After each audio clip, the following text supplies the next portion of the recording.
काल होता श्रीच्या पप्पाचा बर्थडे आणि केक कट करण्याच्या अगोदरच भरून घ्यावा लागला. त्याआधी ते सकाळी 2-3 दिवसापूर्वी व्हिडिओ बघितला होता मोबाईलवर, सूर्यनारायण नमस्कार कसे करतात. तोच तो इथं प्रयत्न करत होता. ते काय त्याला जमत नव्हतं आणि मी त्याला 2 दिवस झालं सांगते असं करायचं तसं करायचं, तर तो एकटाच करत होता आणि तोही व्हिडिओ लावून.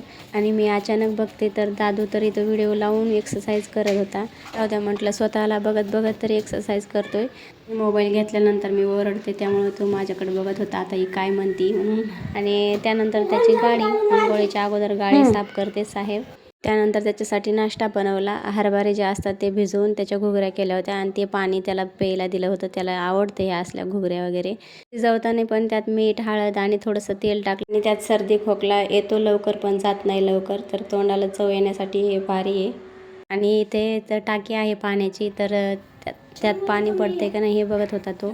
ते कुठं उचलतंय म्हणून मला म्हणत होतं उचल, म्हणलं उचल नाही तर नको रे बाबा, चल म्हणलं आतमध्ये. तर त्यानंतर मी संध्याकाळच्या वेळेस पनीरची भाजी बनवायची होती, म्हणजे पालक पनीर. तर इथं मी मसाला काढून घेतला होता. त्यामध्ये टोमॅटो, अद्रक, लसूण आणि भिजवलेले काजू त्याची पेस्ट करून घेतली. मसाला चांगला परतून घेतला. त्यानंतर त्यात लाल मिरची पावडर, हळद, धने पावडर आणि किचन किंग मसाला तेही चांगलं परतून घेतलं आणि थोडंसं पाणी टाकून थोडा वेळ शिजू दिलं.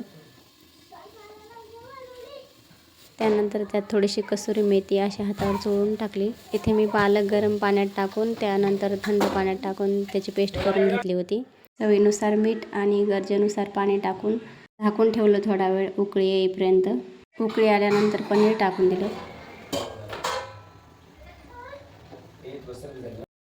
त्यानंतर नवरोबा सांगत होते मला की त्यात साई टाक म्हणून. त्यानंतर तडका देण्यासाठी मी एका चमच्यामध्ये बटर आणि त्यानंतर लसूण, काश्मीरी लाल मिरची आणि लाल मिरची पावडरसुद्धा टाकलं होतं थोडंसं.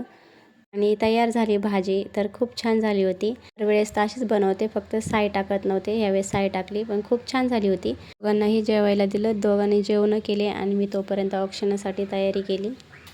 आणि वाढदिवस असल्यामुळे मग घरच्या घरी तरी मी एकटीनेच ओवाळून घेतलं. आणि त्यानंतर माझा दादू आधीच केकसाठी रुसून बसला होता, कारण की त्यांनी बाहेर 2 केक कट करून खाऊन आले होते, ते सांगत होते त्याला. आणि अशा पद्धतीने त्यांनी केक कट करायच्या अगोदरच केक भरून घ्यावा लागला. तर मग ते साफ केलं आणि त्यानंतर ती साईड एखाद्या साईडला केली आणि केक कट केला.